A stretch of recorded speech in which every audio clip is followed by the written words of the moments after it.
Hello everyone, welcome to T1 academy. I'm Sudheer Kumar. Daily current అఫైర్స్లో భాగంగా మనం ఈరోజు 18th జూలైకి సంబంధించిన వేరియస్ కరెంట్ అఫైర్స్ ఏవైతే న్యూస్లో ఉన్నాయో వాటి గురించి ఇన్ డీటెయిల్గా చూద్దామండి. So before going to the session, small request అండి. మేము చాలా ఇనిషియేటివ్స్ అంటే టెస్ట్ సిరీస్లు కానీ, అదేవిధంగా వీడియో క్లాసెస్ కానీ, పోటీ పరీక్షలకు ఉపయోగపడే విధంగా అన్నీ కూడా ఫ్రీగా ఇవ్వడం జరుగుతుంది. T1 అకాడమీ యూట్యూబ్ ఛానల్లో అన్ని క్లాసెస్ కూడా ఫ్రీగా ఇస్తున్నాం. సో ఎవరైతే ఈ వీడియో చూస్తున్నారో దయచేసి మా నుంచి ఒకే ఒక రిక్వెస్ట్ అండి, లైక్ అండ్ షేర్ చేయండి. సో దీనివల్ల ఇంకెక్కువ మందికి తెలుస్తుందండి. సో ఈ ఒక్క చిన్న ఇనిషియేటివ్ ఒక్కటి మా నుంచి ఒక చిన్న రిక్వెస్ట్ అండి. సో దయచేసి ఈ వీడియోని లైక్ అండ్ షేర్ కూడా చేయండి. Okay, so let's see the question. So మనకి క్వశ్చన్ ఆఫ్ ది డేలో భాగంగా మనం నిన్నటి క్వశ్చన్కి ఈరోజు ఆన్సర్ చూస్తాం కానీ, సో ఈ క్వశ్చన్కి ఆన్సర్ ఏంటో చూద్దాం. Which of the following statements is correct regarding the PASSEX naval exercise held on July 10th, 2025 రోజున జరిగినటువంటి పాసెక్స్ గురించి అడుగుతున్నాడు. Option A, it was conducted in the Bay of Bengal to enhance cooperation between India and France అంటున్నాడు. Option B, it was held in the Arabian Sea near Mumbai between the Indian Navy and Greek Navy to strengthen naval cooperation. Option C, it involved INS Vikrant and HYHS Hydra as lead warships అంటున్నాడు. Option D, it was the first ever joint military activity between India and Greece since 2000. So option ఏంటండి? Correct answer is option B is the correct answer. So Arabian సీలో near Mumbai దగ్గర ఈ Passex అనేది నిర్వహించడం జరిగింది. ప్రత్యేకించి India and grace మధ్యలో జరిగింది. ఓకే, నెక్స్ట్ క్వశ్చన్ కనుక చూసుకున్నట్లయితే ఈరోజు క్వశ్చన్ ఆఫ్ ది డే. ఈరోజు క్వశ్చన్కి మీరు ఆన్సర్ అనేది కామెంట్ సెక్షన్లో కామెంట్ రూపకంగా తెలియజేయండి. సో క్వశ్చన్ అండి, which Indian city was ranked as the world's most affordable student city in the QS 2026 rankings with a score of 96.5 in the affordability index అని అంటున్నాడు. ఓకే, QS ర్యాంకింగ్స్ ఏదైతే ఉందో దాంట్లో most affordable student సిటీగా ఏది top చేసింది with 96.5 స్కోర్తోనే అంటున్నాను. Option A Mumbai, option B Delhi, option C Bengaluru, option D Chennai. దీనికి సంబంధించిన ఆన్సర్ మీరు కామెంట్ సెక్షన్లో కామెంట్ చేయండి. ఎవరైతే నిన్న కరెంట్ అఫైర్స్ విన్నారో దీనికి క్వశ్చన్కి ఆన్సర్ చేయగలుగుతారండి. ఓకే, సో ఈరోజు కనుక టాపిక్స్ కనుక చూసుకున్నట్లయితే కరెంట్ అఫైర్స్లో ఉన్నటువంటి టాపిక్స్ వచ్చేసి మనకి ఇథియోపియా న్యూస్లో ఉండడం జరిగింది, ట్రైబల్ జీనోమ్ సీక్వెన్స్ ప్రాజెక్ట్ న్యూస్లో ఉంది, అదేవిధంగా javelin anti tank guided missile అనే న్యూస్లో ఉంది. ఓకే, నెక్స్ట్ అతిథి స్కీమ్ అనే న్యూస్లో ఉంది, స్వచ్ఛ సర్వేక్షణ్ అర్బన్ 2024-25కి సంబంధించిన అవార్డ్స్ న్యూస్లో ఉండడం జరిగింది. తర్వాత హురూన్ ఇండియా అండర్-30 లిస్ట్ అనేది ఉండడం జరిగింది. సో ఇది చాలా ఇంపార్టెంట్, అన్నీ కూడా చాలా most of the important points ఉన్నాయి ఈరోజు. India successful test Prithvi 2 and Agni ballistic missiles అనేది టెస్ట్ చేయడం జరిగింది. అదేవిధంగా జ్ఞానోదయ సెంటర్ అనేది న్యూస్లో ఉండడం జరిగింది. అసలు ఈ జ్ఞానోదయ సెంటర్ ఎవరు తీసుకొచ్చారు ఏంటి అనేది చూద్దాము. న్యూ ప్రైమ్ మినిస్టర్ ఆఫ్ ఉక్రెయిన్కి కొత్తగా ప్రైమ్ మినిస్టర్ రావడం జరిగింది. ఇక్కడ కన్ఫ్యూజ్ అవ్వకండి, ప్రెసిడెంట్ వేరు ప్రైమ్ మినిస్టర్ వేరు కదా. ఓకే, చూద్దాం. Tesla opens first India showroom. Okay, టెస్లాకి సంబంధించి ఎలక్ట్రిక్ వెహికల్స్ కార్స్ టెస్లా ఏదైతే ఉందో దానికి సంబంధించినటువంటి ఇండియాలో ఫస్ట్ షోరూమ్ అనేది ఏర్పాటు చేసింది. ఎక్కడ ప్రారంభించింది అనేది చూద్దాము. తర్వాత సింబెక్స్ 2025 అనేది న్యూస్లో ఉండడం జరిగింది. Okay, Nelson Mandela international day అనేది న్యూస్లో ఉంది. ఇండియాస్ లైటెస్ట్ వీల్ చైర్ అనేది కూడా న్యూస్లో ఉంది. ఎవరు డెవలప్ చేశారు అనేది చూద్దాం. ఓకే, ఫస్ట్ అండ్ ఫార్మోస్ట్ వచ్చేసి ఇథియోపియా. సో ఈ ఇథియోపియా వచ్చేసి బేసిక్గా ఇప్పుడు ఎందుకు న్యూస్లో ఉందంటే కేరళ గవర్నమెంట్ ఒక డిసిషన్ తీసుకుంది. ఏంటి అంటే వ్యాధి పడినటువంటి కుక్కలు, డాగ్స్ ఏవైతే ఉంటాయో ఆ డిసీజ్ డాగ్స్ వల్ల వ్యాధులు ఇంకా మనుషులకు కూడా స్ప్రెడ్ అవుతున్నాయి. సో వాటిని హరించేందుకు అని చెప్పేసి ఈ యుథనేషియా పద్ధతిని వాడండి అని చెప్పేసి చెప్పడం జరిగింది. సో ఎవరు? కేరళ గవర్నమెంట్. ఎలా క్వశ్చన్ అడుగుతాడంటే బేసిక్గా ఇక్కడ ఇటీవల కాలంలో ఏ రాష్ట్రము వ్యాధిలో పడినటువంటి కుక్కలను హతమార్చడం కోసం అని చెప్పేసి యుథనేషియా పద్ధతిని వాడింది అంటే కేరళ. సో మనకు యుథనేషియాకి సంబంధించి అది కరెంట్ అఫైర్ ఓరియంటెడ్ అయితే మనకు రెగ్యులర్గా స్టార్టింగ్ ఈ యుథనేషియా గురించి తరచూ ఎగ్జామ్స్లలో కూడా అడగడం jరుగుతుంది. సో బేసిక్గా యుథనేషియా అంటే ఏంటి అంటే ఎవరైతే అన్ట్రీటెడ్ డిసీజెస్తోని బాధపడుతున్నారో, అంటే అటు బాగా అన్ట్రీటెడ్ అంటే అసలు ఆ డిసీజెస్కి సంబంధించి ఎలాంటి ట్రీట్మెంట్ లేకపోవడము, చాలా కాలంగా ఆ ట్రీట్మెంట్ జరుగుతూ ఉన్నప్పుడు పెయిన్ఫుల్గా ఉండడం లైఫ్ అనేది, సో దానికంటూ ఒక విముక్తి కోసం అని చెప్పేసి యూథనేషియాని వాడతారు. దీంట్లో 2 టైప్స్ ఉంటాయి, ఒకటి ప్యాసివ్ యూథనేషియా, రెండోది వచ్చేసి యాక్టివ్ యూథనేషియా.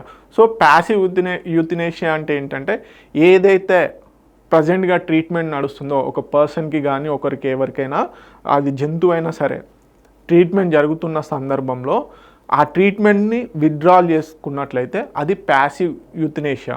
ఒకవేళ యాక్టివ్ యూథనేషియా అంటే ఏంటంటే లీథల్ ఇంజెక్షన్, అంటే నొప్పి తెలియకుండా ఎవరైతే బేసిక్గా వ్యాధిగ్రస్తుడో లేకపోతే ఇంకెవరో అంటే ఆ డిసీజెస్తో బాధపడుతున్నటువంటి ఎవరైతే ఉంటారో ఆ పర్సన్కి యాక్టివ్ యూథనేషియా ఇచ్చి, అంటే లీథల్ ఇంజెక్షన్ ఇచ్చి నొప్పి తెలియకుండా మరణాన్ని చేయడమే యాక్టివ్ యూథనేషియా. సో ఆయా కంట్రీస్లలో కొన్ని ప్యాసివ్ యూథనేషియాస్ పాసిబుల్ ఉన్నాయి, యాక్టివ్ యూథనేషియాస్ పాసిబుల్ ఉన్నాయి.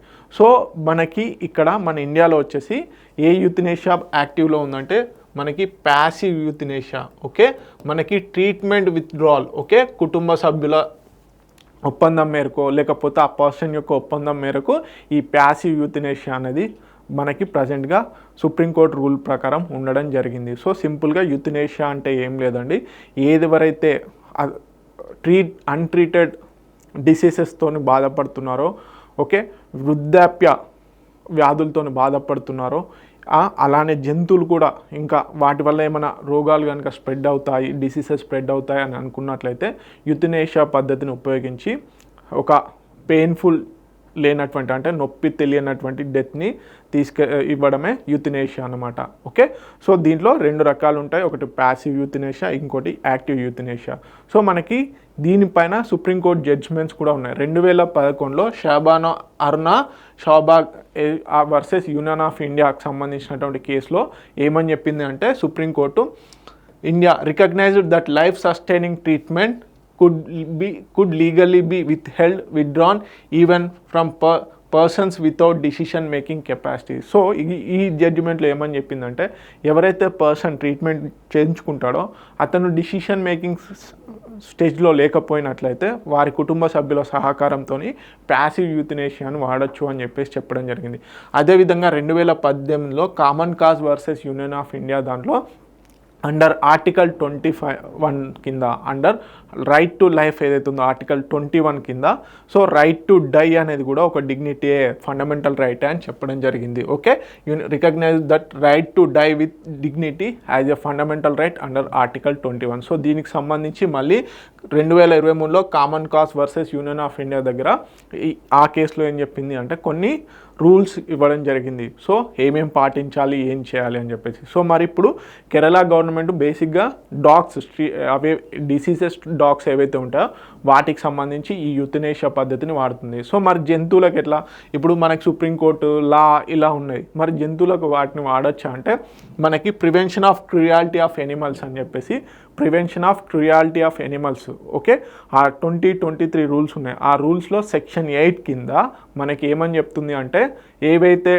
డిసీజెస్ జంతువులు ఉంటాయో వాటిని యూథనేషియా పద్ధతిని ఉపయోగించుకొని హతమార్చచ్చు, అంటే చంపివేయచ్చు అని చెప్పేసి కూడా ఉండడం జరిగింది. అంటే దానివల్ల మేజర్ అవుట్ బ్రేక్స్ ఏమన్నా కావచ్చు ఇప్పుడు అని చెప్పేసి కూడా సిచ్యువేషన్ ఉన్నట్లయితే వెటర్నరీ డాక్టర్ సర్టిఫికేషన్తో యూథనేషియా ఇచ్చేసి యూథనేషియా పద్ధతి ద్వారా వాటికి మరణం ప్రాప్తించవచ్చు. ఓకే, చూద్దాం. ఓకే, ఏంటి prevention of cruelty to animal husbandry rules 2023 ప్రకారం ఈ యూథనేషియా పద్ధతిని వాడచ్చు. దీంట్లో సెక్షన్ 8 ప్రకారం క్లియర్గా డిక్లేర్ చేయడం జరిగింది. ఏమని, ఒకవేళ animal if severely diseased, injured అయినట్లయితే వాటికి యూథనేషియా పద్ధతిని వాడచ్చు. అయితే veterinary certification is needed to confirm that keeping the animal alive is cruel. Okay, so బేసిక్గా డెఫినేషన్ చెప్పాను కదా, ఇన్క్యూరబుల్ కండిషన్స్లో ఉన్నట్లయితే వారికి రిలీఫ్ సఫరింగ్, ఓకే, ఆ పెయిన్ ఏదైతే ఉంటుందో ఆ డిసీజ్ వల్ల వచ్చే పెయిన్ నుంచి రిలీఫ్ కావడం కోసం అని చెప్పేసి ఈ పద్ధతిని వాడుతూ ఉంటారు. సో యాక్టివ్ యూథనేషియా, ప్యాసివ్ యూథనేషియా ఇది ఇండియాలో ఉంది. ఓకే, రీసెంట్గా ఒక కంట్రీ యాక్టివ్ యూథనేషియాని కూడా యాక్సెప్ట్ చేయడం జరిగింది. అదేంటో చూడండి, అది మీరు కామెంట్ సెక్షన్లో కామెంట్ చేయండి. ఓకే, 2011లో మనకు సుప్రీంకోర్టు ప్యాసివ్ యూథనేషియాకి సంబంధించి ఇవ్వడం జరిగింది. 2018లో ఆర్టికల్ 21 కింద right to die is also fundamental right కింద చెప్పడం జరిగింది. ఓకే, తెలుగు మీడియం అభ్యర్థులు ఎవరైతే ఉన్నారో please note it down. Okay, next వచ్చేసి tribal genome sequencing project. Tribal genome sequence project ఇది ఏ రాష్ట్రం తీసుకొస్తుందంటే ఇండియాలోనే, భారతదేశంలోనే మొట్టమొదటిసారిగా గుజరాత్ రాష్ట్రం ఈ ట్రైబల్ జీనోమ్ సీక్వెన్సింగ్ ప్రాజెక్ట్ని చేయబోతుంది. సో మనకి జీనోమ్ సీక్వెన్సింగ్ అంటే ఏంటి, ఆయా కేటగిరీ పీపుల్కి సంబంధించినటువంటి జన్యు మార్పిడి ఏ విధంగా ఉంది, జన్యు డిఎన్ఏ స్ట్రాండ్స్ ఏ విధంగా ఉన్నాయి, ఓకే, జన్యు లక్షణాలు ఏ విధంగా ఉన్నాయి అని స్టడీ చేయడం కోసం అని చెప్పేసి ఈ జీనోమ్ సీక్వెన్సింగ్ చేయడం జరుగుతుంది. దీంట్లో భాగంగా జన్యు లక్షణాలు బయటపడతాయి.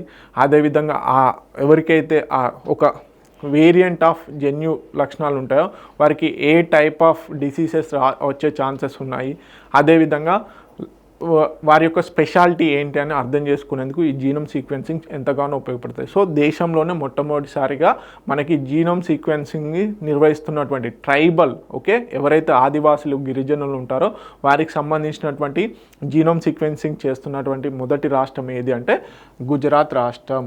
ఓకే, దీనికి సంబంధించిన హైలైట్స్ చూద్దాం.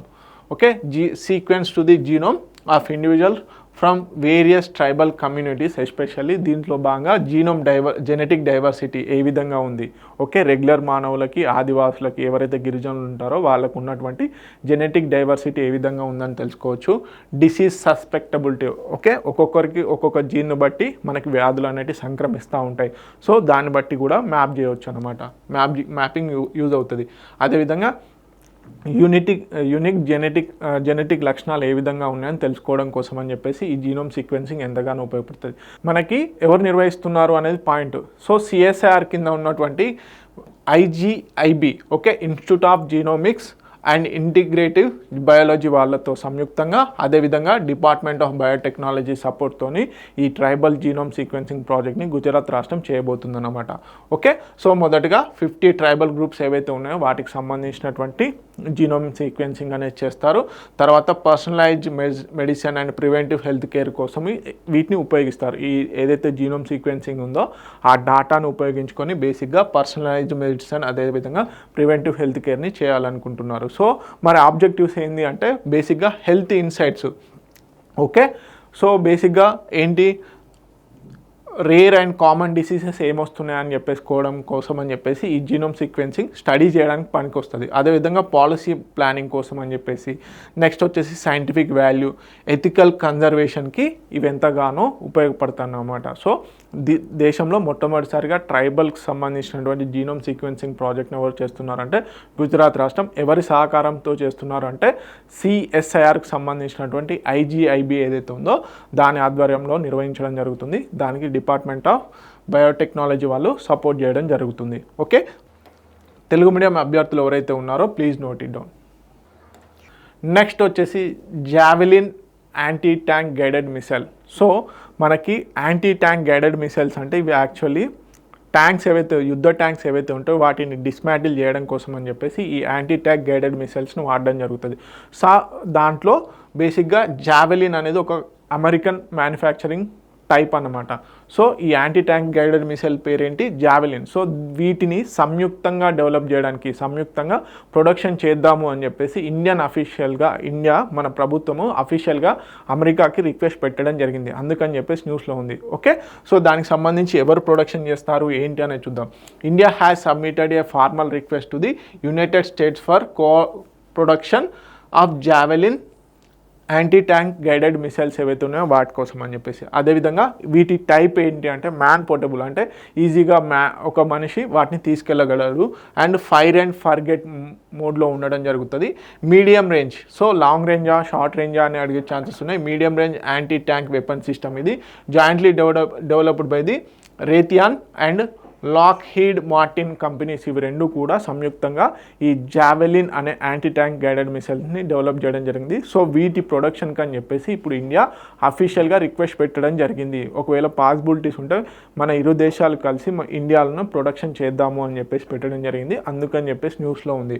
Okay, fire and forget capability ఉంది. Okay, projected battlefield armour, అదేవిధంగా ఇంక్లూడ్ మెయిన్ బ్యాటిల్ ట్యాంక్స్ ఏవైతే ఉంటాయో వాటిని డిస్మాంటిల్ చేయడం కోసం అని చెప్పేసి దీన్ని వాడతారు.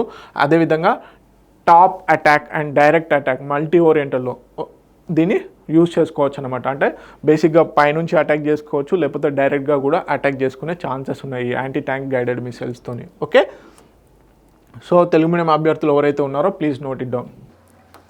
Next Aditi scheme. So MSME sectors ఏవైతే ఉన్నాయో, micro small and medium enterprises ఏవైతే ఉన్నాయో దాంట్లో 14 కేటగిరీస్ 14 కేటగిరీస్ అని చెప్పేసి బేసిక్గా ఎనర్జీ ఎఫిషియన్సీ రిలేటెడ్ ఏవైతే ఉన్నాయో వాటిని అడాప్ట్ చేసుకోవడం కోసం అని చెప్పేసి, ఎనర్జీ ఎఫిషియన్సీ రిలేటెడ్ ఎక్విప్మెంట్స్ ఏవైతే ఉంటాయో వాటిని అడాప్ట్ చేసుకోవడం కోసం అని చెప్పేసి micro small and medium enterprises కోసం అని చెప్పేసి ఈ సపోర్టివ్ స్కీమ్ అనేది అదితిని తీసుకురావడం జరిగింది.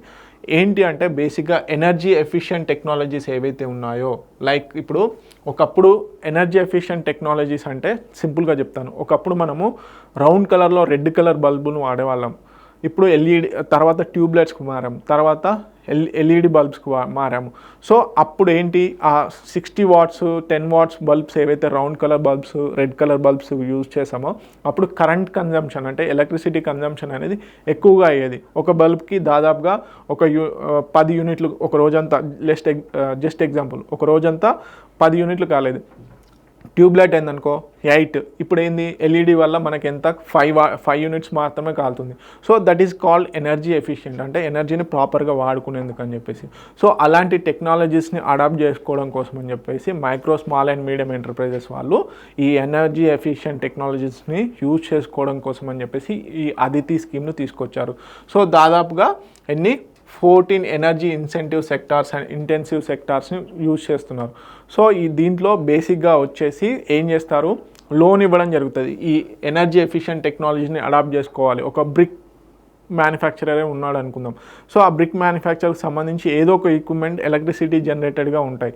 సో ఆ ఎలక్ట్రిసిటీ జనరేటెడ్గా ఉన్నటువంటి ఎక్విప్మెంట్ ఏదైతే ఉంటుందో ఆ ప్రోడక్ట్ని ఎనర్జీ ఎఫిషియెంట్ టెక్నాలజీ ఓరియంటల్లో తీసుకోవాలి అని చెప్పేసి. సో దాన్ని తీసుకోవాలి అంటే ఎంతో కొంత ఖర్చు పెట్టాలి. సో ఆ లోన్ తీసుకున్నాక ఆ ఖర్చు పెట్టడానికి కావాల్సినటువంటి లోన్ ఏదైతే ఉంటుందో ఆ లోన్కి కావాల్సిన సబ్సిడీస్ ఏవైతే ఉంటాయో ఆ సబ్సిడీస్ అంటే ఇంట్రెస్ట్ సబ్సిడీ అనేది ఇవ్వడం జరుగుతుంది ఈ అదితి స్కీమ్ కింద. సో మేజర్గా ఎనర్జీ ఎఫిషియెంట్ టెక్నాలజీని అడాప్ట్ చేసుకోవడం కోసం అని చెప్పేసి లోన్స్ ఇస్తే ఆ లోన్స్కి ఇవ్వాల్సిన ఇంట్రెస్ట్ ఏదైతే ఉందో అది మైక్రో అండ్ స్మాల్ వాళ్ళకి 5% వరకు ఇంట్రెస్ట్ సబ్వెన్షన్ అనేది ఉంది.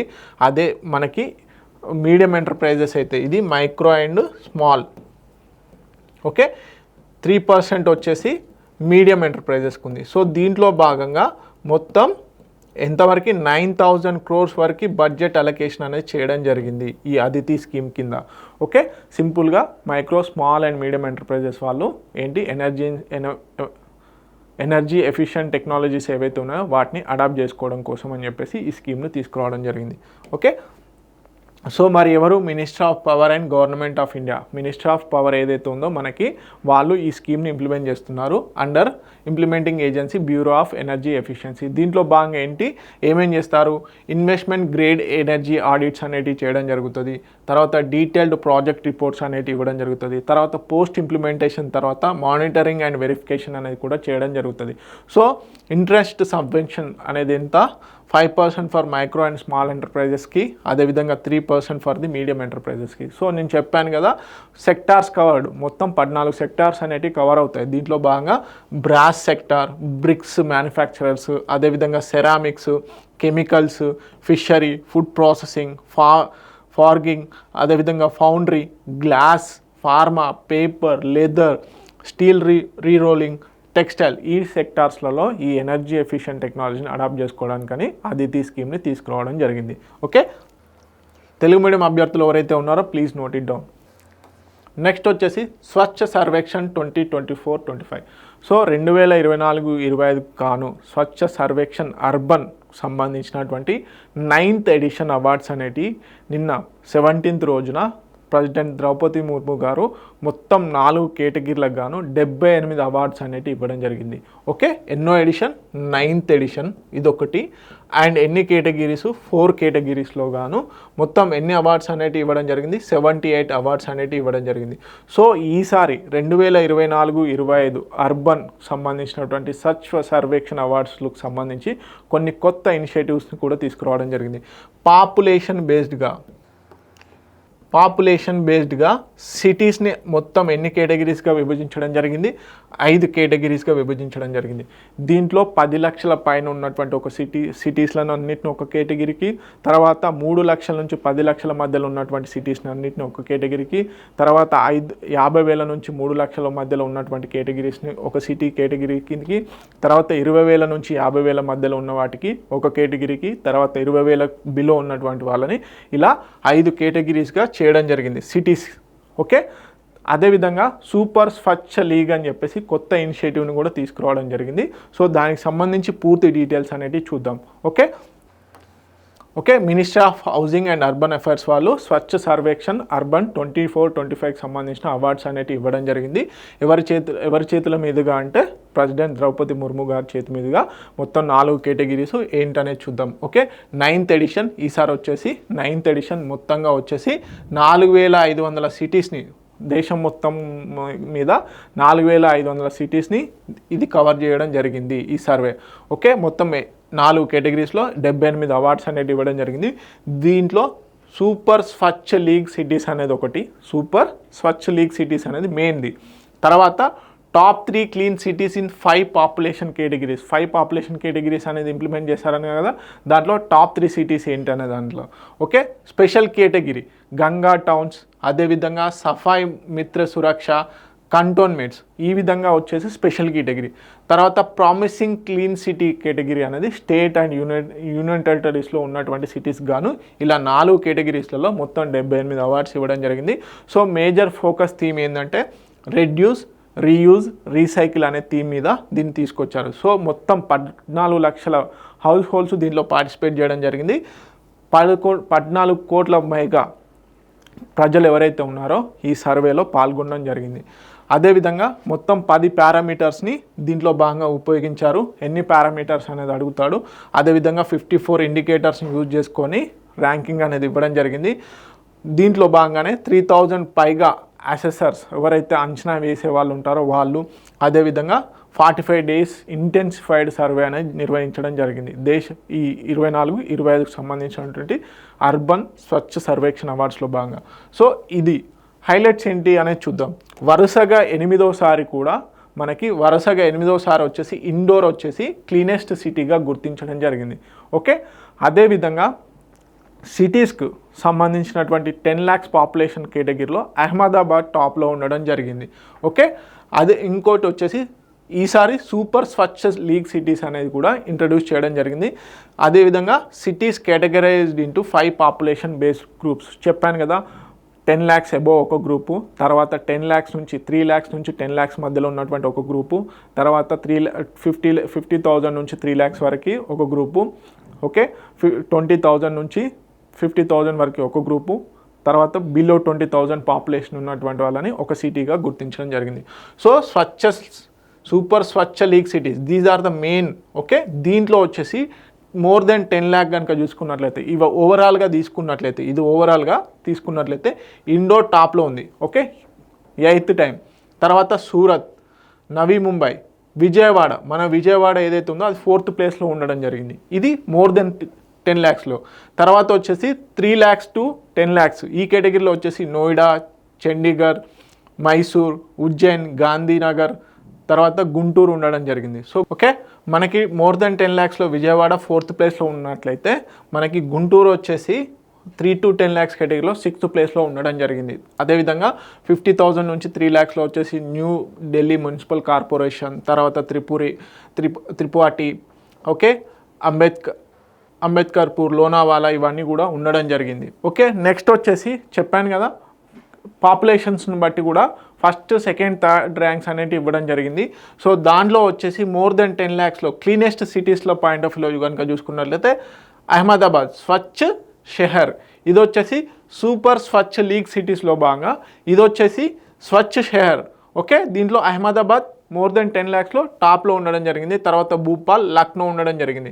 అదేవిధంగా 3 to 10 lakhsలో వచ్చేసి మీరా, బయందర్, బిలాస్పూర్, జంషెడ్పూర్లు కూడా ఉండడం జరిగింది. సో ఈ విధంగా ఆయా కేటగిరీస్లో మేజర్గా వచ్చేసి సిటీస్ ఉండడం జరిగింది. సో దీనిలో గుర్తుపెట్టుకోవాల్సింది ఏంటంటే పాపులేషన్ బట్టి కేటగిరీస్ ఎన్ని చేశారు, 5 చేశారు.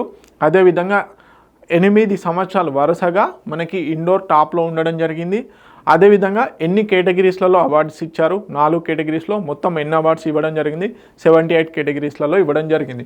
సో దీనికి సంబంధించినటువంటి మేజర్ హైలైట్స్ ఇవి గుర్తుపెట్టుకోవాలి. ఓకే, నెక్స్ట్ వచ్చేసి తెలుగు మీడియం అభ్యర్థులు ఎవరైతే ఉన్నారో ప్లీజ్ నోట్ ఇట్ డౌన్. అదేవిధంగా ఇదే అవార్డ్స్కి సంబంధించి తెలుగు రాష్ట్రాలకు సంబంధించి కనుక చూసుకున్నట్లయితే ఓవరాల్గా మనకి సూపర్ స్వచ్ఛ లీగ్లో వచ్చేసి హైదరాబాద్ వచ్చేసి 6th ప్లేస్లో ఉండడం జరిగింది. మనకి 4th ప్లేస్లో విజయవాడ ఉన్నట్లుగా 6th ప్లేస్లో హైదరాబాద్ ఉంది.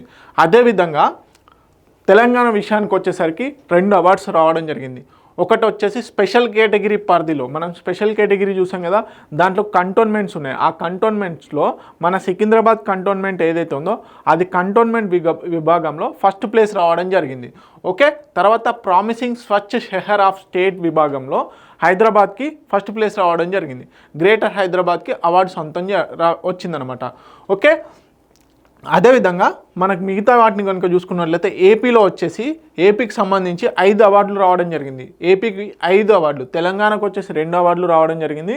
అదేవిధంగా ఏపీకి వచ్చేసి 5, 10 లక్షల జనాభా పైబడిన వాటి దాంట్లో మనకి విజయవాడ 4th ప్లేస్లో ఉండడం జరిగింది.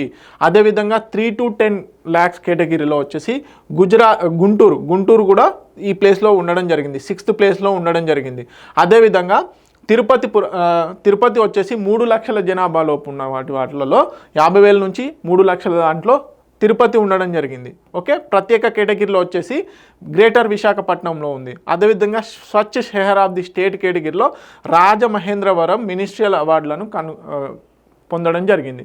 So these are the important points related to the Telugu states. Okay, next వచ్చేసి హురున్ ఇండియా అండర్ 30కి సంబంధించి హురున్ ఇండియా అండర్ 30 లిస్ట్లో భాగంగా జెప్టో ఫౌండర్స్ ఎవరైతే ఉన్నారో ఆ జెప్టో ఫౌండర్స్కి అదేవిధంగా జెప్టో కంపెనీకి సంబంధించిన అవార్డ్స్లో టాప్ చేయడం జరిగింది. ఓకే, హురున్ ఇండియా అండర్ 30లో ఏదైతే బేసిక్గా ఇన్నోవేటర్స్ కానీ ఫౌండర్స్ సంబంధించి అదేవిధంగా మోస్ట్ ఇంపార్టెంట్ ఎంటర్ప్రినర్స్ విభాగంలో తీసుకున్నట్లయితే హురున్ ఇండియా వచ్చేసి హురున్ ఇండియా అండర్ 30 అని చెప్పేసి మొట్టమొదటిసారిగా ప్రకటించడం జరిగింది. ఆ అండర్ 30 అంటే 30కి ఏజ్లో ఉన్నటువంటి ఎవరైతే ఉన్నారో దాంట్లో జెప్టోకి సంబంధించినటువంటి ఫౌండర్స్ టాప్ చేయడం జరిగింది. ఓకే, దీనికి సంబంధించిన డీటెయిల్స్ చూద్దాం.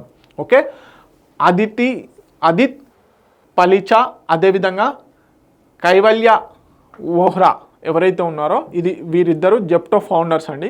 సో వీరు టాప్ చేయడం జరిగింది. హురున్ ఇండియా అండర్ 30 ఏజ్ కేటగిరీలో వీరు టాప్ చేయడం జరిగింది. సో ఈ హురున్ ఇండియా అండర్ 30 లిస్ట్ అని చెప్పేసి ఇది ఫస్ట్ టైం తీసుకురావడం జరిగింది. మొత్తం 79 యంగ్ ఎంటర్ప్రినర్స్ కనుక తీసుకున్నట్లయితే ఉన్నారు అండర్ 30 లోపు. ఓకే, సో దాంట్లో భాగంగా వీరు టాప్ చేయడం జరిగింది. ఓకే, టాప్ ర్యాంక్ ఫౌండర్స్ ఎవరు? Zepto founders. ఓకే, అదిత్ పలిచా అదేవిధంగా కైవల్య వోహ్రా.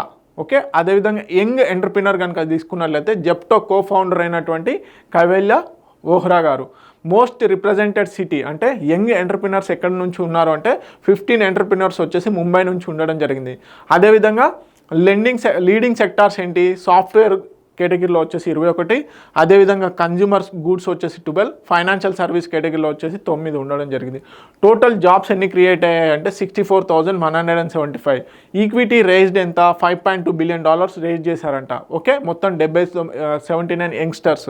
అదేవిధంగా టాప్ ఉమెన్ ఫౌండర్స్ కనుక తీసుకున్నట్లయితే ఇక్కడ నుంచి క్వశ్చన్ ఎక్స్పెక్ట్ చేయొచ్చు. సో చాలామంది వీళ్ళ గురించి చెప్పే ఛాన్సెస్ ఉన్నాయి. ఎగ్జామ్లో అడిగితే ఈజీగా చేస్తారు, కానీ ఒకవేళ ఎగ్జామ్లో క్రిటికల్ చేయాలి అనుకున్నట్లయితే టాప్ ఉమెన్ ఫౌండర్స్ నుంచి వచ్చే ఛాన్సెస్ ఉంది. దేవికా గోలాప్, అదేవిధంగా అనన్యాశ్రీ బిర్లా, రోమిత ముజుమ్దార్ గారు బేసిక్గా ఉమెన్ కేటగిరీలో టాప్లో ఉండడం జరిగింది.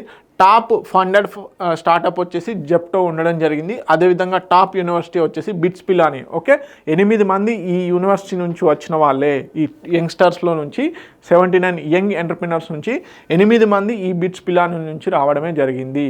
ఓకే, తెలుగు మీడియం అభ్యర్థులు ఎవరైతే ఉన్నారో ప్లీజ్ నోట్ ఇట్ డౌన్. చాలా ఇంపార్టెంట్. ఎందుకు అంటే ఫస్ట్ టైం ఇండియాలో ఈ హురున్ ఇండియా అండర్ 30 లిస్ట్ అనేది ఇవ్వడం జరిగింది. ఎవరైతే టాప్ ఎంటర్ప్రినర్స్, టాప్ ఫౌండర్స్ ఎవరైతే ఉంటారో వారికి సంబంధించిన లిస్టు, దాంట్లోకి సంబంధించి జెప్టో ఫౌండర్స్కి సంబంధించి టాప్లో ఉండడం జరిగింది. అదేవిధంగా యంగ్ ఎంటర్ప్రినర్లో కూడా జెప్టోకి సంబంధించినటువంటి కో ఫౌండర్ అయినటువంటి ఓహ్రా ఎవరైతే ఉన్నారో, కైవల్య ఓహ్రా, వారు టాప్లో ఉండడం జరిగింది. ఓకే, నెక్స్ట్ వచ్చేసి India successful test Prithvi two and Agni one ballistic missiles అనేవి DRDO వాళ్ళు సక్సెస్ఫుల్గా టెస్ట్ చేయడం జరిగింది. సో వాటికి సంబంధించిన డీటెయిల్స్ అనేవి చూద్దాము. Okay, Prithvi two short range ballistic missile. Okay, మనకి క్రూయిజ్ మిసైల్, బాలిస్టిక్ మిసైల్ అనేది తెలుసు.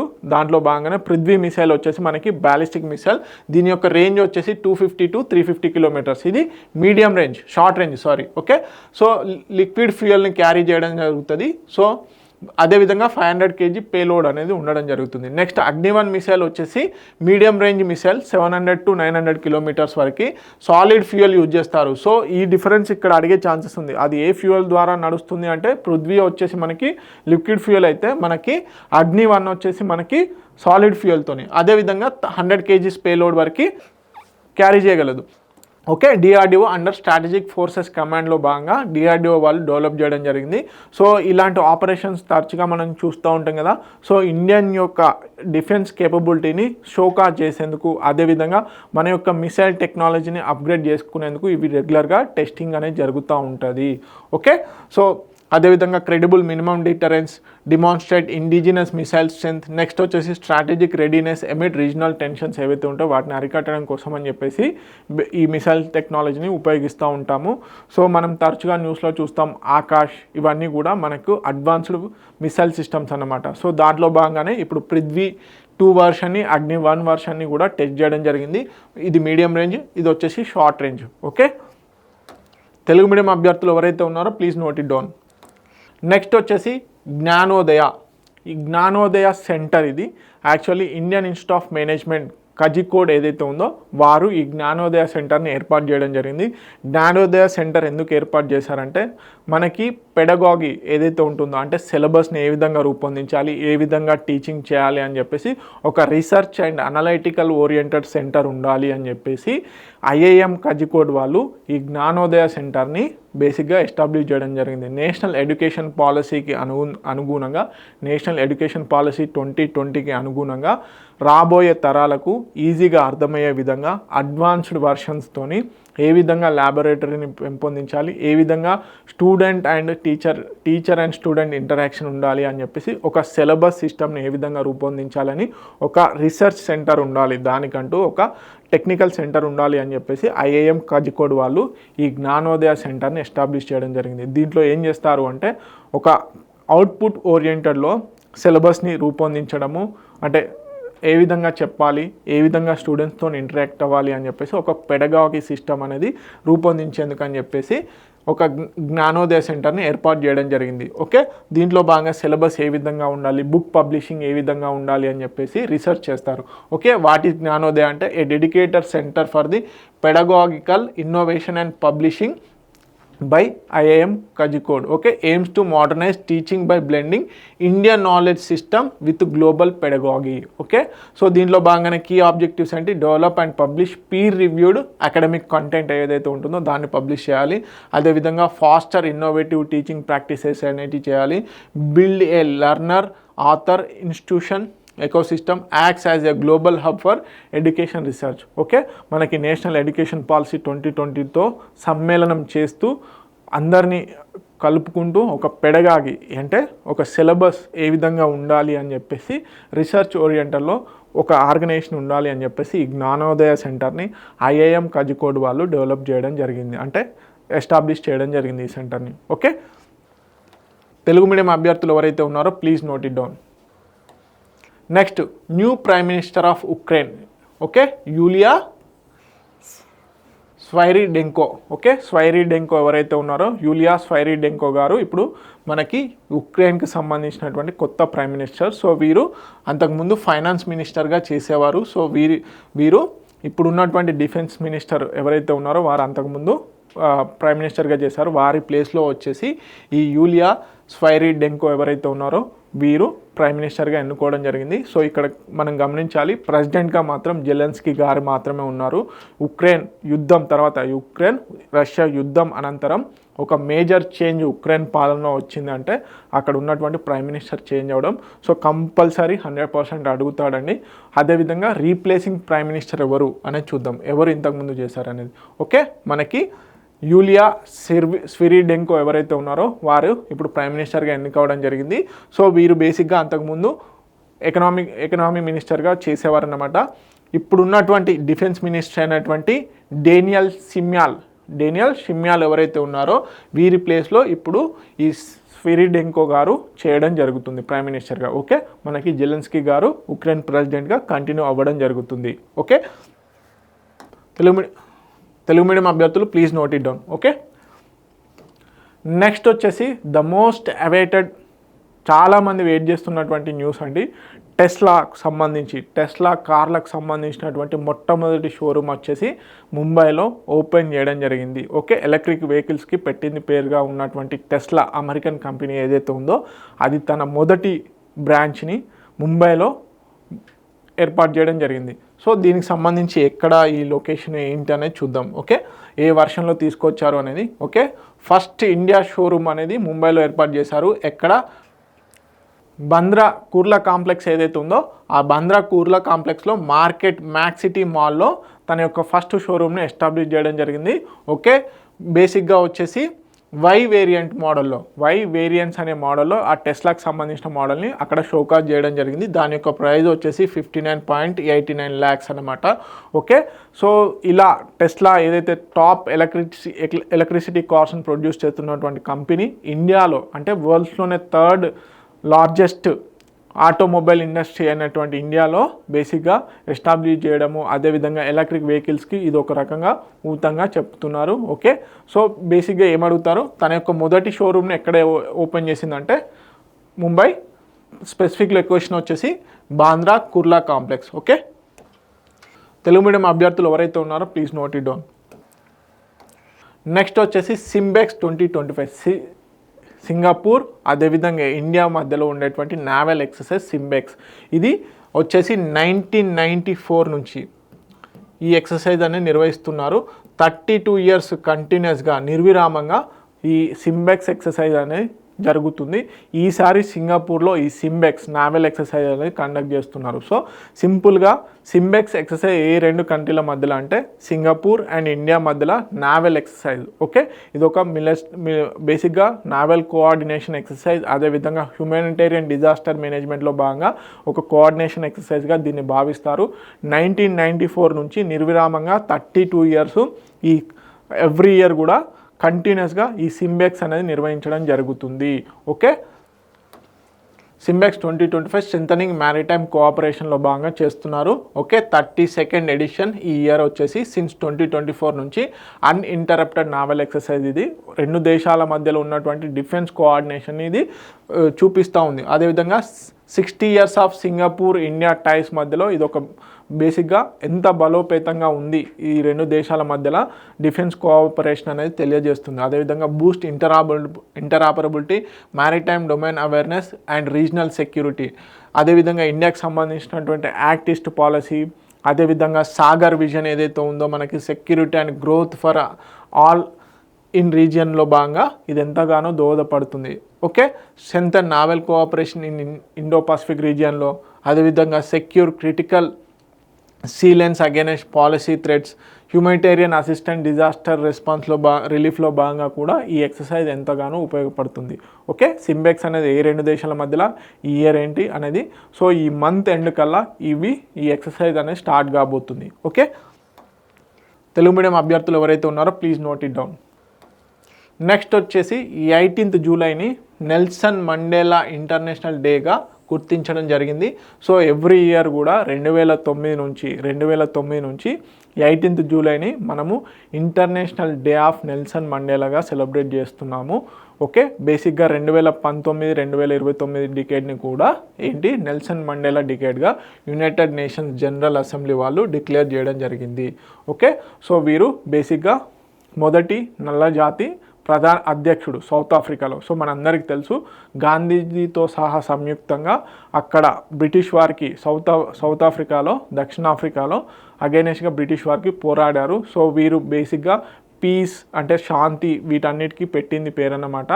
సో అందుకని చెప్పేసి వీరి యొక్క కాంట్రిబ్యూషన్ గుర్తు చేసుకుంటూ ఎవ్రీ ఇయర్ 18th జూలైని వారి యొక్క జన్మదినమైనటువంటి 18th జూలైని నెల్సన్ మండేలా ఇంటర్నేషనల్ డేగా సెలబ్రేట్ చేయడం జరుగుతుంది.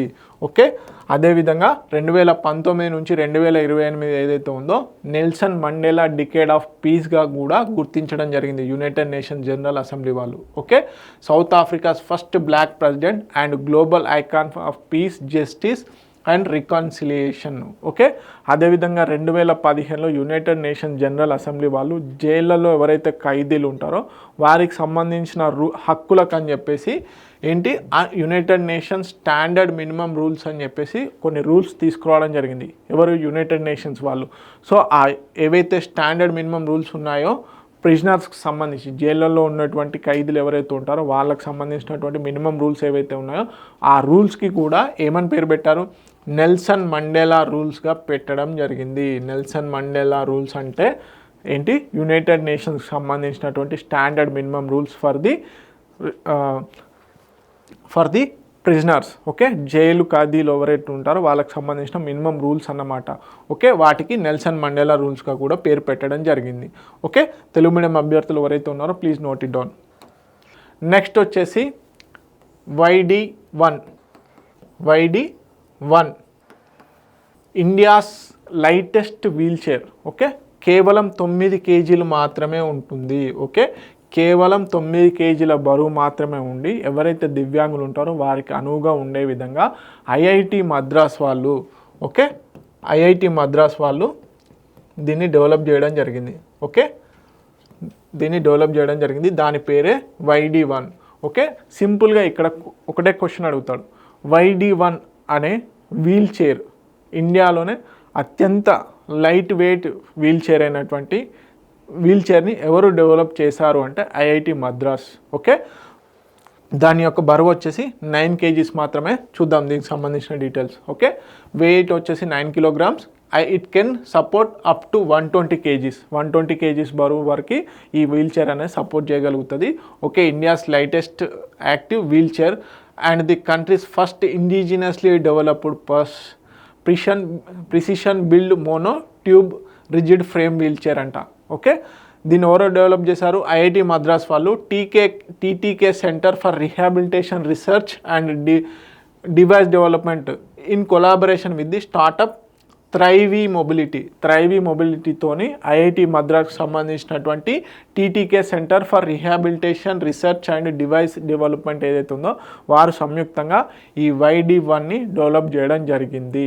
ఓకే, సింపుల్గా క్వశ్చన్ ఒకటే అడుగుతారు. ఇటీవల కాలంలో అత్యంత లైట్ వెయిట్ అత్యంత తక్కువ బరువు ఉన్నటువంటి వీల్ చైర్ని ఎవరు డెవలప్ చేశారు అంటే ఐఐటి మద్రాస్. ఒకవేళ ఇన్డెప్త్గా వెళ్తే ఎవరి కొలాబరేషన్తో చేశారు అంటే థ్రైవీ మొబిలిటీ అనే స్టార్టప్తోని కొలాబరేట్ అయ్యి దీన్ని డెవలప్ చేయడం జరిగింది. కేవలం 9 kgs మాత్రమే దాని యొక్క బరువు.